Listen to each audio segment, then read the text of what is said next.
Hi అండి అందరికీ నమస్తే. Welcome back to my channel. మేము ఈరోజు యాగంటికి వచ్చామండి. ఇది మొత్తం టెంపుల్ సరౌండింగ్స్. మా పిల్లల అల్లరితో మేము టెంపుల్లోకి అయితే అడుగు పెట్టామండి. అట్లా నడుచుకుంటూ వెళ్తుంటే అక్కడ బొమ్మలు కావాలి కొనివ్వమని ఒకటి ఏడుస్తున్నారు. మేము ఇంకా దర్శనం అయిపోయేటప్పుడు తిరిగి వెళ్ళేటప్పుడు తీసుకుందామని చెప్పినా వినట్లేదు. వాళ్ళని మాయ చేసి ముందుకైతే తీసుకెళ్తున్నాము. చాలా బాగుందండి గుడి. నేనైతే సెకండ్ టైం ఇక్కడికి రావడం. చుట్టూ గోడలు కొండలు, ఆ పైన చిన్న కాంపౌండ్ వాల్ కూడా ఉంది. చుట్టూ దానికి రాళ్లతో చేసింది. ఇంకా కోనర్లోకి వచ్చేసి తలపై నిల్చెల్లుకున్నామండి. అక్కడ అన్ని కోతులు ఉన్నాయి. ఇంక లోపలికి వెళ్ళలేకపోయాము. అందుకని కొంచెంసేపు అక్కడే వెయిట్ చేసామండి. మా పిల్లల అల్లరితో ఈ టెంపుల్ ని దర్శించుకోవడం చాలా కష్టమైంది. చిన్న పిల్లలు ఉంటే అంతే కదండి.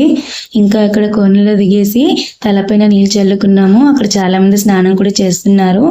అన్ని కోతులు ఉన్నాయండి, అందుకే నేను పిల్లల్ని తీసుకొని దిగలేదు. అప్పటికి మా బాబు దిగుతా అని ఏడుస్తున్నాడు. మా పాప దగ్గర నుంచి బాటిల్ కూడా లాక్కుందండి.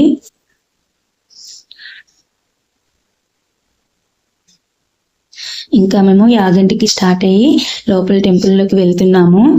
వెంకటేశ్వర స్వామిని దర్శించుకుందామని. చాలా మందే ఉన్నారండి. మేము సండే వచ్చాం కదా. ఇంకా అక్కడి నుంచి లోపలికి వెళ్ళి చేసుకొని అక్కడి నుంచి మళ్ళీ మేము బసవన్నని దర్శించుకోవడానికి వెళ్ళామండి. ఈ బసవన్న సంవత్సరానికి ఒకసారి పెరుగుతాయని అంటుంటారు కదా అందరూ, యాగంటి బసవన్న. ఇంకా బసవన్నని కూడా దర్శించుకున్నాము. బసవన్న చెవులో ఏది చెప్తే అది నెరవేరుతుందంట. తనివి తిరిగా మొక్కున్నామండి. అక్కడి నుంచి మేము ఇంకా ముందుకు వెళ్ళేసామండి. ఇక నోటీస్ బోర్డులో మెన్షన్ చేశారు వాళ్ళందరూ. ఇంకా లాస్ట్ చివరిగా మేము ఇక్కడ ఉమామహేశ్వర అమ్మవారిని దర్శించుకొని వచ్చేసామండి. ప్లీజ్ అండి లైక్ అండ్ సబ్స్క్రైబ్ చేసుకోండి.